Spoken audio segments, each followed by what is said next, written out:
Statistika inferensial merupakan salah satu pendekatan statistika dengan menggunakan pengambilan sampel yang menjadi bagian dalam sebuah populasi. Umumnya peneliti memiliki pertimbangan untuk tidak mengambil keseluruhan populasi karena beberapa hal, seperti contohnya sumber daya, baik itu dari segi orang yang mengumpulkan data atau metode pengumpulan data, waktu pengumpulan data, dan juga proses etik dan juga mungkin administratif yang terkait. Oleh karena itu, peneliti seringkali menggunakan penarikan sejumlah subjek penelitian dari populasi subjek yang nantinya akan dikenal sebagai sebuah penarikan sampling frame atau batasan sampel yang merupakan bagian dari populasi dengan harapan bahwa data yang didapatkan nanti dari sampel itu nanti akan memberikan gambaran terhadap keseluruhan dari populasinya. Nah, oleh karena itu, diperlukan sebuah penarikan kesimpulan sehingga kesimpulan yang didapatkan dari hasil penelitian itu mampu digeneralisasi terhadap kondisi populasi. Nah, dari situlah muncul istilah inference atau inferensial yang merupakan definisi dari penarikan sampel. Nah, saat ini kita ingin mencapai bagaimana ciri-ciri statistik inferensial, kemudian bagaimana membuat dugaan dan menguji dugaan tersebut atau dikenal dengan hipotesis, dan apa itu error tipe 1 dan tipe 2 dalam sebuah probabilitas atau peluang terjadinya sebuah dugaan atau hipotesis. Seperti yang tadi disinggung di awal bahwa statistik inferensial itu merupakan mengambil sejumlah data ketika data yang diambil tersebut hanyalah sebagian dari data yang diobservasi dari keseluruhan data. Nah, hal ini memiliki makna bahwa dari sekian jumlah populasi, dari jumlah subjek penelitian itu hanya diambil sebagian sebagai sampel atau perwakilan. Nah, penarikan kesimpulan itu yang disebut dengan inferensial atau membuat penarikan data atau parameter-parameter dalam populasi. Parameter itu bisa berupa variabel yang nantinya akan diukur dari sampel dengan harapan bahwa itu bisa mewakili populasi secara keseluruhan. Nah, karena proporsi yang kita peroleh dari subjek penelitian dalam sebuah populasi itu hanya sebagian, berarti kita perlu membuat dugaan apa yang nanti akan muncul atau didapatkan datanya dari sampel itu juga terjadi pada populasi. Nah, oleh karena itu dalam statistik inferensial salah satu ciri-cirinya adalah data yang diambil hanya sebagian dari populasi atau mengambil dari sampel. Dan yang kedua, diperlukan adanya dugaan terhadap parameter populasi berdasarkan data-data yang ada di sampel. Nah, untuk membuat dugaan, maka ditetapkan sebuah hipotesis penelitian. Nah, setelah didapatkan hipotesis, maka hipotesis tersebut atau dugaan tersebut perlu diuji secara statistik. Nah, inilah 3 ciri yang menjadi ciri utama dari statistika inferensial yang akhirnya membedakan dengan statistika deskriptif. Hipotesis sendiri atau dugaan merupakan estimasi atau perkiraan yang dibuat oleh peneliti. Berdasarkan apa? Berdasarkan keyakinan peneliti atau nanti diwakilkan dalam sebuah rentang nilai yang disebut dengan rentang confidence interval atau tingkat kepercayaan yang banyak direferensi berbahasa Indonesia. Nah, kita harus menyadari bahwa di dalam dugaan yang kita buat dalam konteks penelitian ataupun dalam konteks apapun secara umum, bahwa terdapat sebuah kesalahan dalam menduga. Artinya kita masih memiliki porsi errornya. Nah, dalam penelitian diperbolehkan untuk terjadi error karena sebenarnya penelitian dasarnya adalah trial and error. Namun batasannya harus dibuat seberapa batasan dari diperbolehkannya sebuah terjadi kesalahan dari dugaan. Ya, jadi kita perlu membuat sebuah nilai yang menjadi margin atau batasan tepi ya, untuk memperlihatkan bahwa adanya area yang kita yakini dan ada area yang error dari apa yang kita yakini. Nah, oleh karena itu nanti akan kita lihat dalam bentuk grafik distribusi normal Gauss. Di situ nanti akan tampak mana area keyakinan peneliti atau mana area confidence intervalnya dan mana area margin errornya.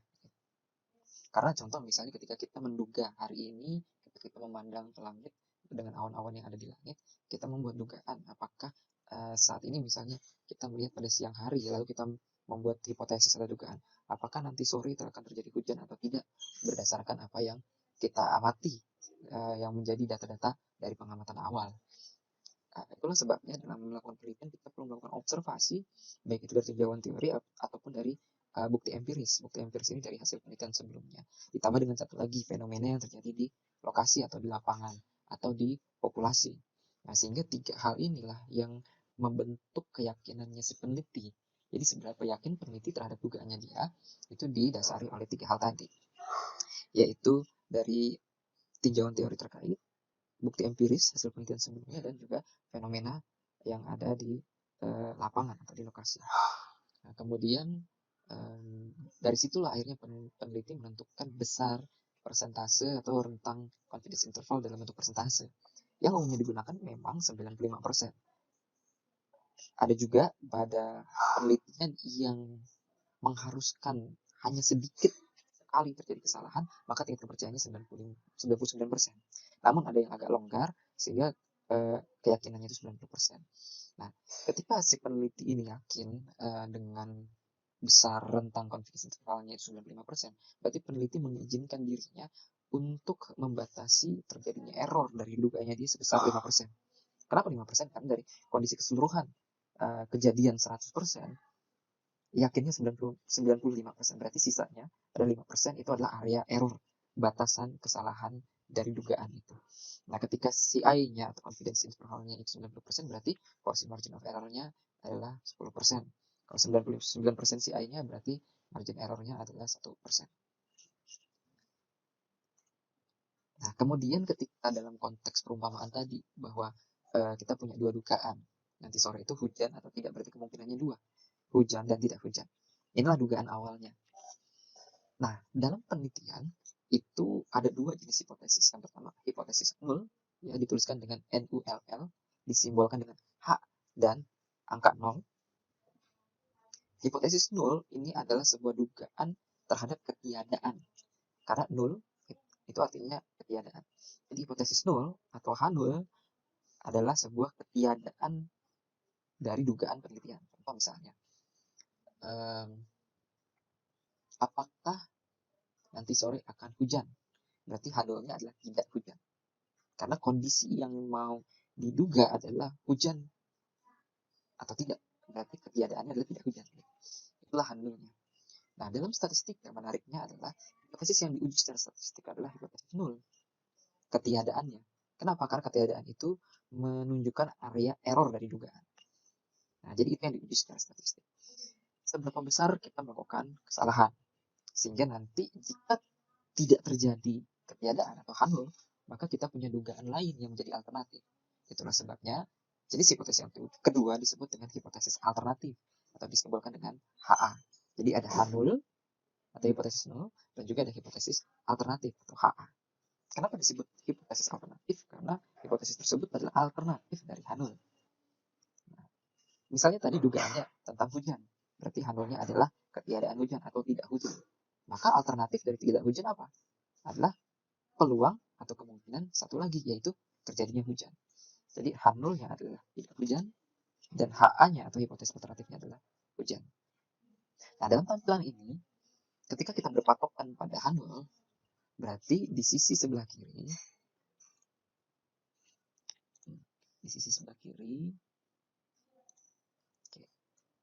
ini adalah kondisi H0-nya. Waktu kita menduga, itu kita mau menerima H0 atau menolak H0 ketika menduganya. Nah, ketika H0 diterima, berarti H0 tadi contohnya tidak hujan. Berarti kita menerima bahwa ada kemungkinan tidak hujan.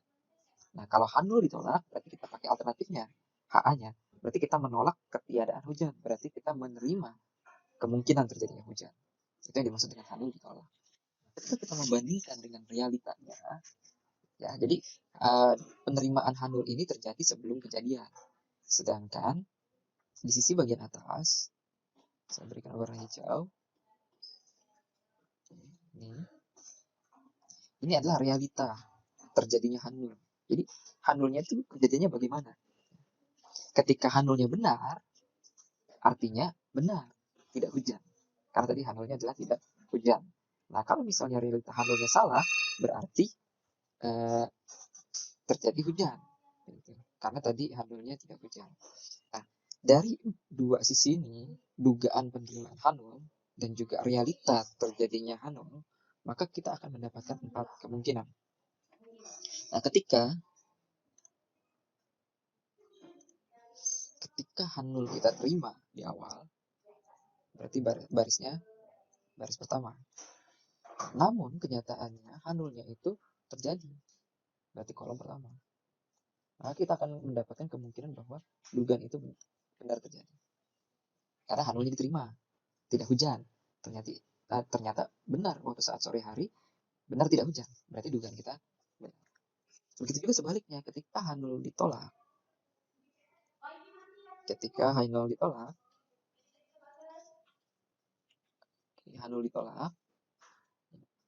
kemudian ternyata Hanulnya tidak terjadi atau salah, maka dugaan kita benar.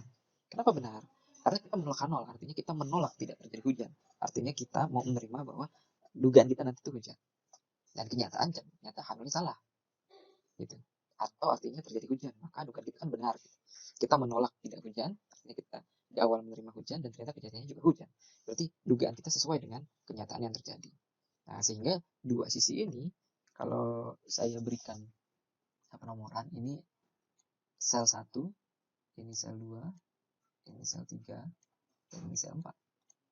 Maka sel 1 dan 4 adalah ketika dugaan kita sebagai peneliti, ketika kita menerima Hanul atau menolak Hanul, itu terjadi sesuai dengan dugaan kita. Maka dugaan kita itu benar. Jadi realita Hanulnya dengan penerimaan Hanul di awal itu sama, berarti dugaannya benar.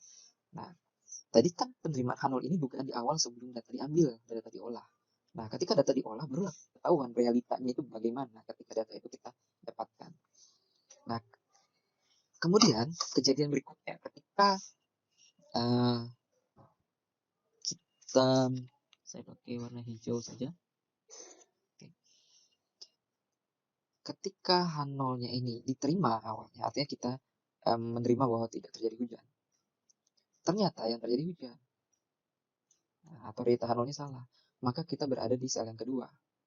Nah, kejadian ini disebut dengan kejadian error. Kenapa error? Karena dugaan yang kita buat sebelumnya itu tidak terjadi. Makanya disebut error. Nah, error yang seperti ini ketika kita menerima Hanul di awal, tapi kenyataannya Hanul salah, maka errornya tipe 2. Tipe 2. Atau sering dikenal disimpulkan dengan beta. Namun, ketika di awal kita mau menolak Hanul, artinya nanti sore hujan nih. Gitu. Ternyata kejadiannya tidak hujan. Berarti kan Hanulnya kita tolak di awal, tapi ternyata realitanya Hanulnya benar. Nah, awalnya kita mengira nanti hujan. Ternyata kejadiannya tidak hujan. Berarti kita berada di sel nomor 3. Nah, ini disebut dengan error juga, tapi tipe 1. Yang dikenal dengan istilah alpha. Nah, jadi inilah kemungkinan peluang atau probabilitas terjadinya atau di realitanya dugaan kita itu, hipotesis penelitian kita itu terjadi atau tidak terjadi. Itulah sebabnya nanti dalam pengujian statistika itu muncul tuh istilah nilai alfa, nilai beta. Meskipun yang lebih sering muncul adalah nilai alfa. Nah, berikutnya, nah jika kita gambarkan dengan kurva Gauss. Jadi yang merah ini kurva Gauss.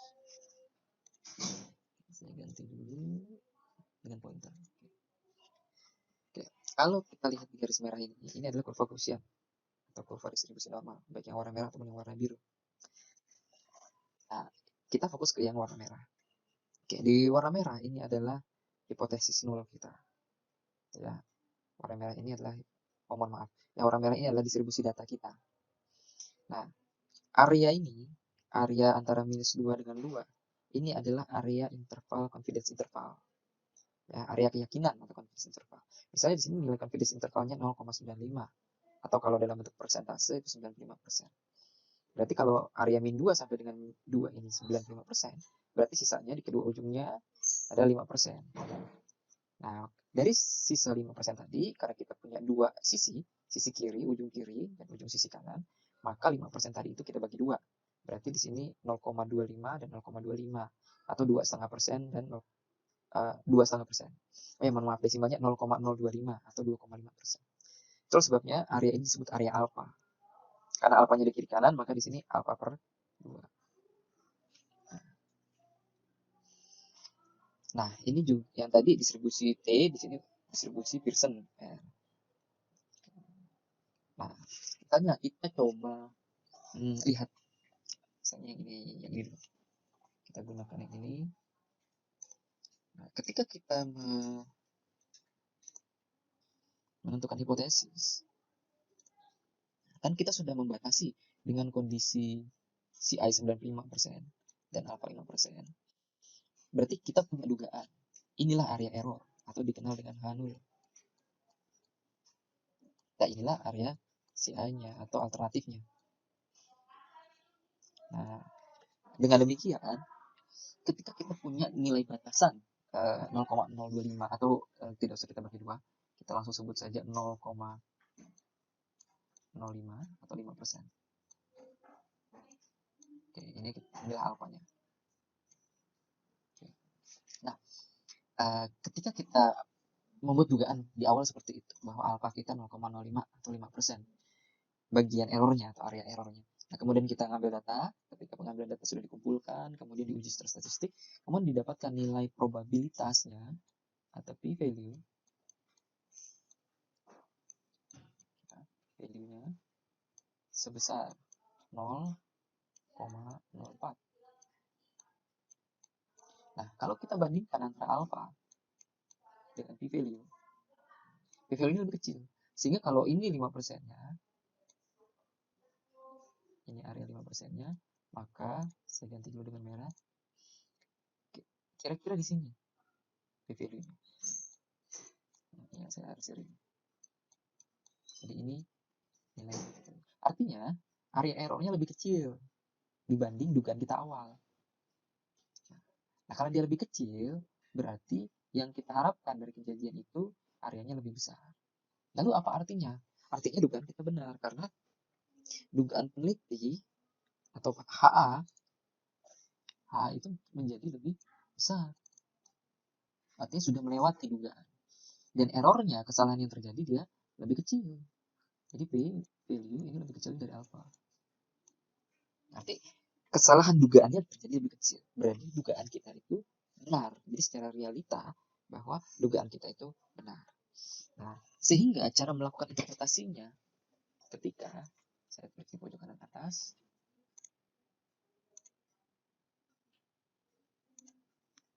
ketika P kurang sama dengan alpha, maka nolnya ditolak.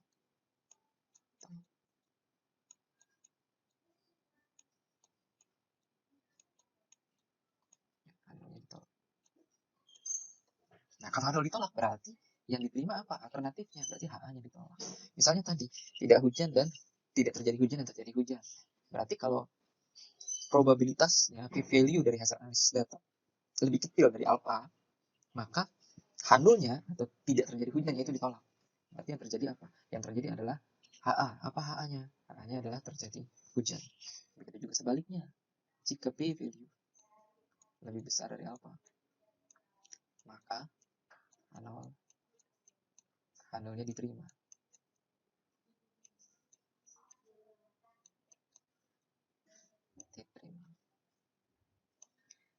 Artinya tidak terjadi hujan. Nah, kenapa p-value yang lebih dari alpha ini membuat H0-nya diterima? Karena ketika p-value lebih dari alpha, saya gunakan sisi sebelah kiri, berarti disinilah p-value-nya. Artinya dugaan yang terjadi atau besar errornya lebih besar. Artinya dugaan kita salah. Nah, itu dasar dari kenapa interpretasinya menjadi seperti ini.